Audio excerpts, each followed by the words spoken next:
暴君能听到我的心声。我爹乃护国将军，功高震主，暴君怀疑我爹有谋逆之心。为保一家老小，我自愿进宫选秀当人质。选秀当天，暴君居高位，随意定生死。朕最讨厌紫色了，今天穿紫色裙子的秀女都杀了。我悄悄环视，全员紫裙，忍不住在心里骂：狗皇帝果然草菅人命，喜怒无常。下一席，暴君冷厉地朝我看来：大家好，欢迎收看皮皮听书。你方才说什么？暴君逆光而战，冷眼俯视着我。我跪在地上，大气都不敢喘，回皇上，臣女刚才并未说话。天杀的，我压根没张嘴好不好？气氛安静的诡异，宫女太监惶恐跪下一片。就在我以为要小命不保时，暴君俯身钳住我的下巴，迫使我抬起头望向他。一张艳丽的脸庞出现在我的视线中，眸若春水，迎着潋滟光华。狗皇帝长得真好看，到底是谁说他又老又丑的？分明是嫉妒他美貌的谣言。暴君盯着我半晌，目光在我右耳垂上的红痣停留一瞬，倏地笑了起来。你很合朕的心意，封为惠嫔。我成了暴君唯一的嫔妃，因为那些秀女全部被杀了。偌大的后宫，就我和当今太后2个人。太后喜静待在慈宁宫静养，她不喜被人打扰，免了我的请安。我每天睡到日上3竿，睁眼就点餐。18个婢女轮流伺候我，出宫都无需我亲自脱裤子，比我在现代当社畜爽多了。我是胎穿，上班猝死，成为当朝谢将军的庶女。感谢老天爷开眼，终于让我享福了。结果暴君晚上来了，美其名曰侍寝。还有这好事？我激动地站起来，故作害羞，臣妾为皇上更衣。狗皇帝这颜值，睡了我不亏。不知道身材好不好，扒开我看看。暴君迅速后退，躲开了我的手，对门外的李公公道：把东西搬进来。李公公和2个太监捧着笔墨纸砚，堆成小山的奏折进入宫殿，放在桌上后便退下关上了门。时辰尚早，不急就寝。朕有些奏折没批完，爱妃是想帮朕磨磨，还是想休息长眠？能为皇上做事，是臣妾的荣幸。我谄媚地跑过去磨磨，一炷香燃尽，脸上的笑容逐渐消失，心中怨气冲天，手好酸，一直让我磨磨，也不让我歇会儿。生产队的驴干活还有口吃的呢，我有个屁！明天我就吊死在门口，化成厉鬼索你命！暴君批阅奏折的手一停，揉了揉肚子，有点饿了。李公公传膳。不一会儿，桌上的奏折被精美的菜肴取代。我闷头吃着，不管旁边的暴君。干了那么久活，我凭什么要伺候他？突然暴君抬手抿去我唇角的食物残渣。慢点吃，又不是最后一顿。冰凉的指尖擦着我的脖颈而落，如蛇尾清扫。我怀疑他想杀我，那更要吃了，不能做饿死鬼。吃饱喝足，暴君恩准我上床睡觉。我眨巴眼看着他，皇上不就寝吗？保暖思淫欲，可以开干了。爱妃想继续磨磨，我麻利爬上床，闭上了眼，本意是想装睡，不知不觉竟真的睡着了。暴君什么时候走的？我不知道，但他绝对有病。暴君一连7天来我宫里批阅奏折，外面传我恩宠荣盛，有望诞下皇子封后。我冷笑，老娘手腕都快磨断了，这恩宠给你们要不要？狗皇帝一定是那方面不行，所以天天来我这里留宿，迷惑众人。难怪后宫就我一个妃子，感情是怕人多不好瞒。咔嚓，什么动静？我疑惑地偏头看去，暴君忽然站起身，垂袖盖住了手中被捏断的狼毫，阴冷地睨了我一眼，直接叫李公公捧着奏折走了，一字未说，摆着一张臭脸。你看，我就说他有病吧。好消息，我不用磨磨了。坏消息，暴君带我参加了宫宴，搂着我坐在高位，接受数百双眼睛的注视。我待得不自在，仰头跟暴君说悄悄话：皇上，臣妾不如下去坐吧。爱妃不喜欢和朕待在一起。暴君俯首贴在我耳边低语：搭在我肩膀的手移至我的后颈，不轻不重地揉捏着，仿佛随时能捏断我脆弱的脖颈。我当即依偎进暴君的怀里，环上他的腰。臣妾就喜欢和皇上贴贴，狗皇帝腰好细哦。暴君一僵，抬手端起桌上一盘葡萄，剥皮喂朕。我意犹未尽，收回手照做。余光扫见坐在下方守卫的父亲、姐姐。父亲一脸满意地看着我和暴君互动，而姐姐眼中充满了嫉妒。我知道姐姐后悔了，入宫的名额本是她的。父亲子女不多，膝下只有我和姐姐2个女儿。我是外室生的，地位比不上正室所生的嫡女姐姐。娘亲去世的早，再加上姐姐还经常设计陷害我，偷盗她东西，变着花样让父亲讨厌我，导致我在将军府过得不如一个下人。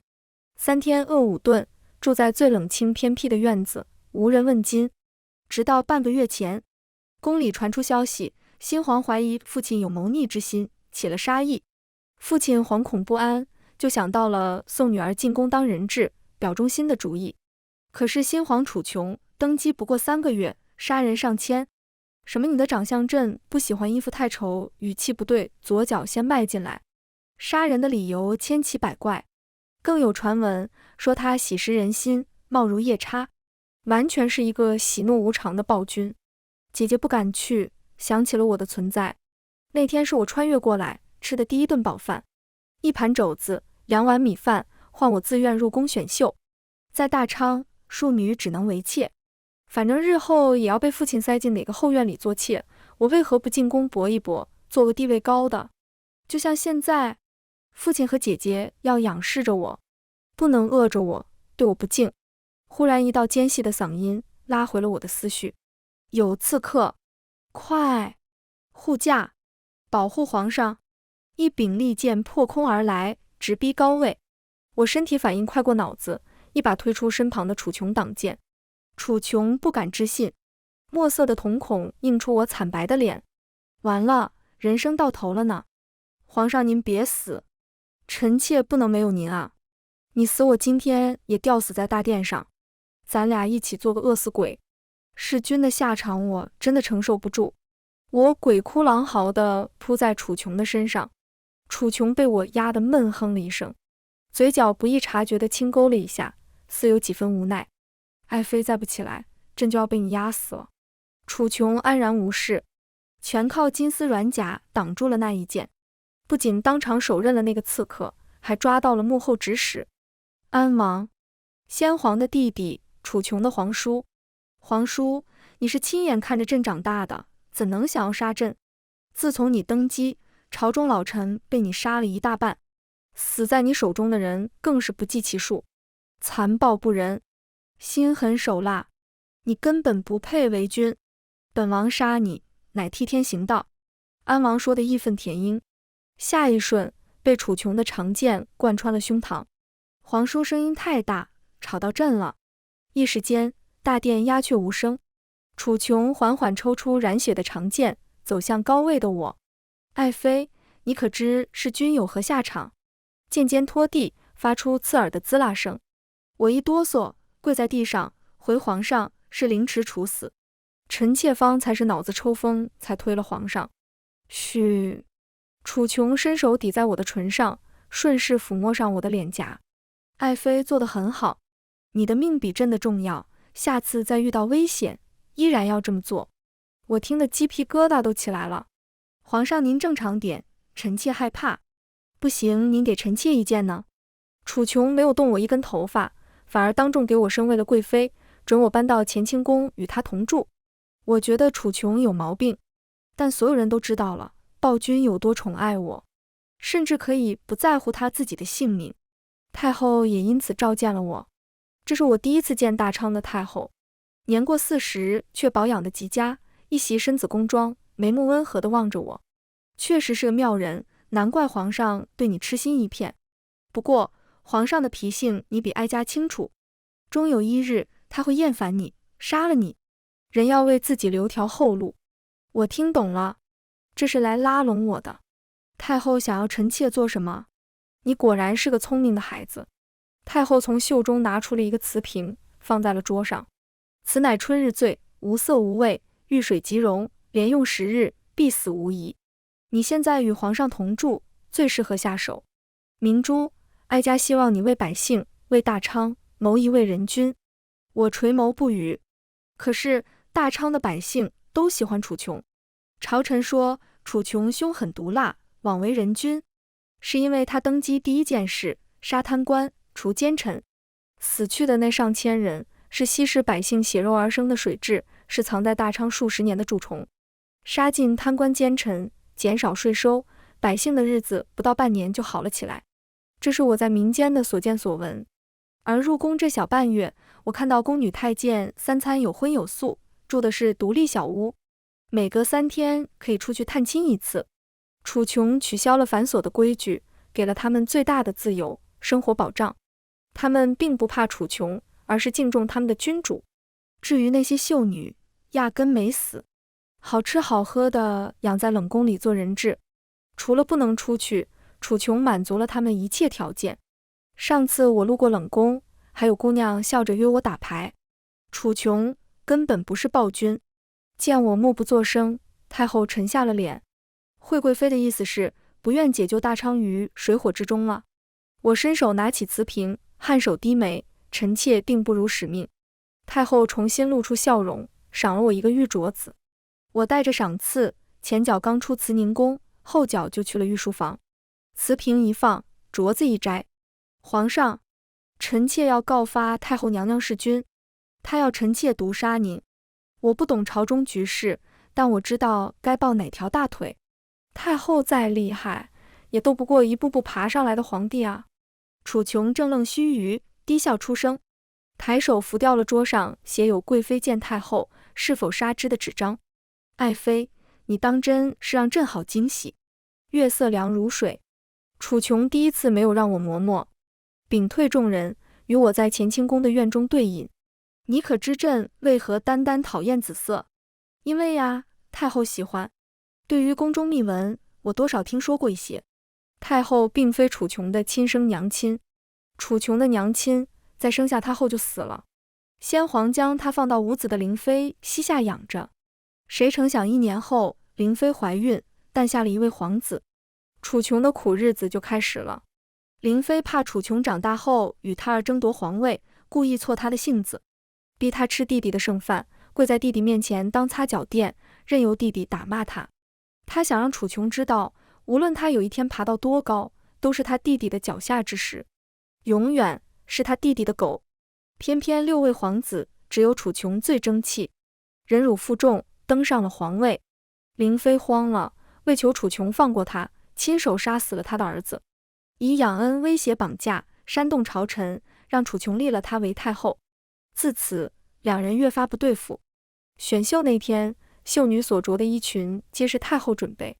太后想以此激怒楚琼，彻底坐实她暴君的名声。主打一个杀不了你，就恶心死你。楚琼像是喝醉了一般，慵懒地靠在我的肩膀上。太后惦记朕的皇位，甚至不惜与安王苟合。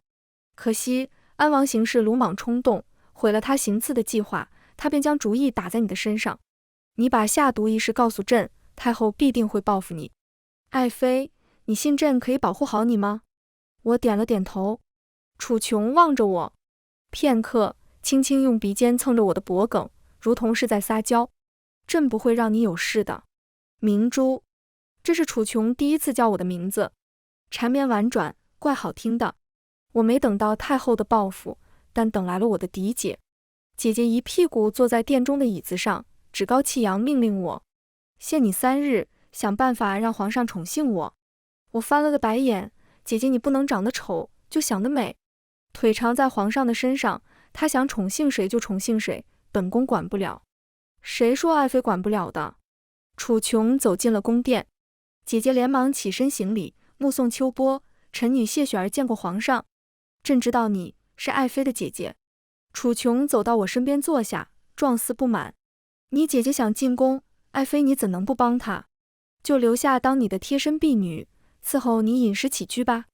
姐姐，我也有点懵，却感受到耳边传来温热的呼吸。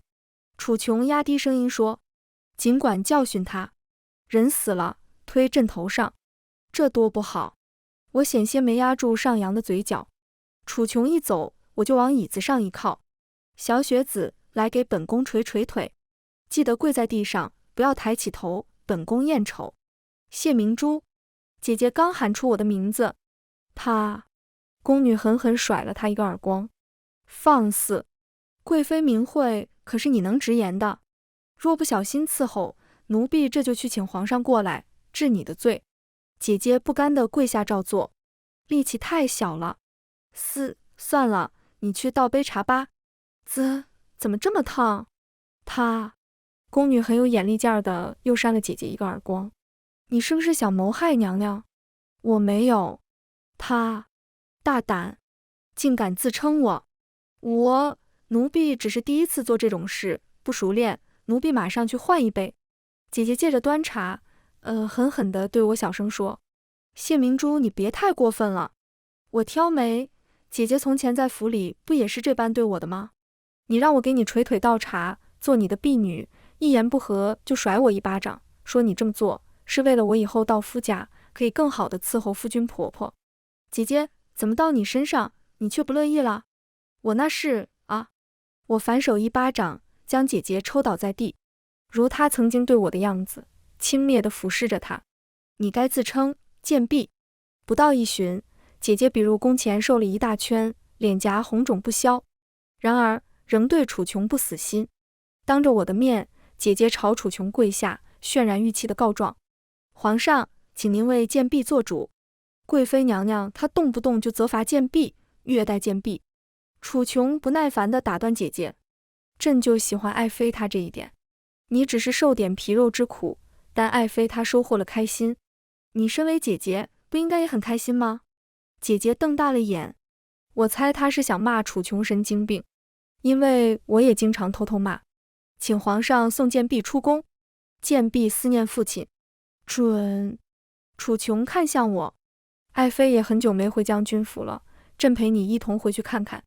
我怀疑楚琼没憋好屁，果不其然，楚琼带上了数千禁卫军，队伍浩浩荡荡的，不知道的还以为是要抄了将军府。吓得父亲一见到楚琼就跪在了地上。微臣参见皇上，不知皇上带这么多禁卫军来此，所谓何事？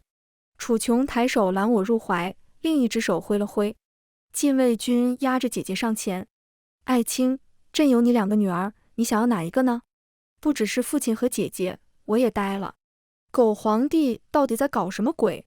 摸不清楚琼的心思，父亲谨慎地回答：明珠和雪儿都是微臣的女儿，微臣自然哪个都要。既然爱卿选不出来，那朕帮你选吧。以后明珠就只是朕的爱妃，与你谢家再无关系。皇上，抗旨，斩立决，5个字毒死了父亲，不是谢将军的话。禁卫军把谢雪儿还给了谢将军。我晕乎乎的被楚琼带上了马车。皇上为什么要断绝臣妾与谢家的关系？楚琼有一下没一下的捏着我的手指。谢老将军最近与太后走得极近，朕怕日后你会被连累，干脆除掉了这个隐患。况且朕听说你在谢家过得并不如意，那个破地方不要也罢。你若愿意，皇宫就是你的家。砰砰，我听见我心跳加快的声音。狗皇帝，你这样我很难不爱。手指的力道倏地加重了几分。楚琼抬眼看着我，喉结滚动了一下。爱妃今夜可以侍寝吗？我做好了磨墨的准备。楚琼却带我上了床。烛火摇曳，我不自觉地抓住楚琼的衣襟。这时候认怂会不会被嘲笑？可是我只在电影里看过，没有实践经验啊。我不禁努力地回忆以前看过的劲爆画面，脖间蓦地袭来微微的疼痛。楚琼轻咬着我脖颈的皮肉，抬手覆上我的双眼，含糊不清的声音渐渐远去。爱妃要专心。事实证明，楚琼身体无病，非常行，并且在那方面与我十分契合，知我深浅，懂我轻重。我感觉我捡到了宝。那夜过后，赏赐如流水般进入我的宫殿，珠宝首饰、绫罗绸缎、古董珍宝凡是楚琼有的，接送来给我。还有一道封我为皇后的圣旨。李公公笑容满面，恭喜娘娘。封后大典在下个月15，皇上说他要给您举办一场盛大的典礼，让您永生难忘。确实难忘，因为大典这天，我被太后抓了，五花大绑，蜷缩在慈宁宫的地上。太后冷冷地盯着我，哀家还以为你是个聪明的，对你寄予厚望，你倒好，竟敢戏耍哀家。我得拖延时间，等到宫女发现我不在寝宫，必定会去通知楚琼来寻我。嘴一扁，故作委屈。臣妾冤枉啊！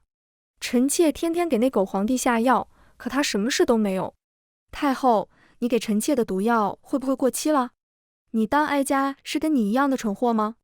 这时，一个太监匆匆跑进来，启禀太后，皇上带兵朝慈宁宫来了，把这贱人的嘴堵住，扔到那边的枯井里。是，枯井是浅井，并不深，也摔得我浑身剧痛。死老太婆，惹到我你算是踢到棉花了。打不过，惹不起，我咒你一天比一天老。我在这边疯狂诅咒，井外传来楚琼的声音：母后，朕的爱妃呢？哀家已经送她出宫，去了一个你找不到的地方。只要你今日写下诏书，对外称你身体不适，退出朝堂，将大权交给哀家代管，哀家保证谢明珠不会有任何事情。否则，你这辈子只能去黄泉路找她了。母后为了皇位，当真是煞费苦心，不惜与宁王苟合，在外传播朕乃暴君的谣言，又命谢将军在外拖住朕，趁机抓走朕的皇后。随着楚琼一字一句说道，外面响起拔剑的声响。皇上，你想干什么？你敢对哀家动手，你是不想要谢明珠的命了吗？母后放心，朕自会找到朕的明珠。噗嗤，一似利刃入体而又抽出来的闷声。我躺在井底，生无可恋。狗皇帝，你把太后杀了，你去哪找老娘？下一息，头顶的光线被挡住，楚琼一如初见，逆光而战，俯视着我。不同的是，这次他眼角弯弯，映着缱绻的柔光。明珠，我找到你了。楚琼杀了太后，对外说他是在乱臣贼子谢将军的手下。没错，我前爹偷偷归顺太后了，喜提满门抄斩，连同太后其他党羽。而我因为前不久与谢家断绝关系，逃过一劫，在楚琼的公主报中，成为大昌第一个在帝王怀里完成封后大典的皇后。无她，掉井里脚崴了。下一个好日子是在4个月后，楚琼不想等。我以为我可以过上刚进宫的闲鱼生活，未料谢雪儿在被处死的前一天晚上越狱了，乔装成宫女潜入了坤宁宫。我刚要喊人，却听她说：我知道皇上一个秘密，妹妹不想听听吗？皇上他根本不爱你，他是在利用你。哦，我知道，我并不傻。从楚琼带我参加宫宴，遇到刺客的那一天开始，我便知道我是他诱惑太后的诱饵。楚琼需要对外展现出一个软肋，引诱太后动手露出马脚，顺理成章除掉他。我自知我无才无貌，楚琼没理由对我那么好，好到不正常，好到都不像是从皇子中厮杀出去的帝王了。但生气谈不上，毕竟我也利用了他。我知道楚琼可以听到我的心声，选秀当天的质问，侍寝第一天的躲避，诸如此类的事很多，太过巧合就会引起怀疑。怎么每次我心里在想什么，楚琼就能知道并做出反应？所以我在宫宴上回忆过去的事，想试一试楚琼能否帮我摆脱谢家。所以我佯装不知，配合他演戏。所谓的宠爱不过是相互利用罢了。有刺客来为我点灯的宫女发现了谢雪儿，慌忙叫来人抓她。地上的人影从凌乱到清晰，楚琼站在殿外，面容隐于夜色中，我看不清她的表情，但她紧攥的双手告诉我，她应该是都听到了。我轻咳了一声，皇上知道臣妾刚才在想什么了。那皇上想杀了臣妾吗？我怎么舍得杀仙女姐姐？一句反问让我愣住，这称呼太久远了。6岁那年，先皇寿宴，我和谢雪儿随谢将军进宫赴宴，谢雪儿故意弄脏我的衣服，想让我殿前失仪，惹怒龙颜。我不敢进殿，躲在了外面。无意间碰到一个脏兮兮的小男孩，很瘦很小，藏在草丛里，只露出一双哭过的眼睛，偷看着往宫殿送去的餐盘，像是一只可怜兮兮的小兔子，引人想去逗它。我悄悄绕到他的后面，吓了他一大跳。你是谁？我呀，我乃天上的仙女。小男孩信了，眼睛亮晶晶地望着我。仙女姐姐，我肚子饿了，你可以给我变出点吃的吗？我不是很愿意，即使我身上有我刚从马车上偷的糕点，但将军府的下人不给我饭吃，我要留着慢慢吃。可能看出我的为难，小男孩话锋变了。其实我也不是很饿，我是第一次见仙女，姐姐你长得真漂亮。小男孩纯净地笑着，肚子却发出不适宜的咕噜咕噜声，脸上泛起尴尬的绯色。对不起仙女姐姐，我最近肠胃不太好。小骗子，那分明是饿的。我经常能听到我自己肚子的咕噜声。你闭上眼睛。小男孩不明所以的照做。我掏出怀中的帕子，里面包的糕点被压扁了一点。本想挑出一块最小的，可看着那张面黄肌瘦的小脸，最终选了一块最大的，放在了他的手里。希望下次见面你不会饿肚子。谢谢仙女姐姐。不怪我认不出来楚琼，她和小时候的差距真的不是一般大。一个瘦弱营养不良，一个艳丽金贵，谁能相信是同一人？楚琼走进宫殿，跪伏在我的床前，轻揉着我耳垂上的红痣。那年仙女姐姐给了我一块糕点，让我撑过了那个盛夏。可我不知道你的名字，只记得你的耳垂上有一颗小小的红痣。楚琼的手落在我的手背上，她的手很大，可以完全包裹住我的手。我第一次见你，不知道是何原因，我听到了你的心声，临时起意让你做我的宠妃，谋算太后，毕竟我能发现你的背叛之心，控制住你。结果看见你耳垂上的红痣，我又改变了计划，尽量保证你的安全，别真的伤害你。未曾想，一头栽了进去。明珠，我心悦你，无论利用还是被利用，我们扯平了。你要自由，我也可以给你。楚琼的声音低了几分。我说过，若你愿意，皇宫就是你的家。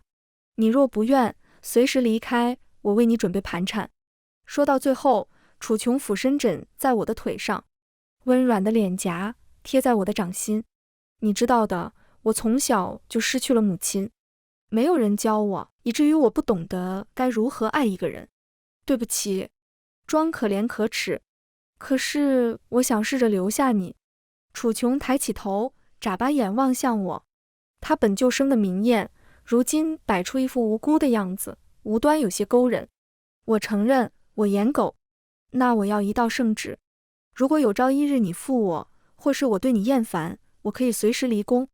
生怕我反悔，楚琼立刻起身去桌前写下圣旨，连带着玉玺一同送给了我。明珠想要什么旨意，下次可以自己写。我左手圣旨，右手玉玺，脑瓜子嗡嗡的。你就不怕我篡位做女帝？那我就当你的皇夫呗。楚琼伸手环绕住我，下巴抵在我的颈窝。上天怜我，赐我倾听你一人心声的权利，让我身处高位，却不觉得冷清。人要知足，我已经拥有了世间最好的明珠。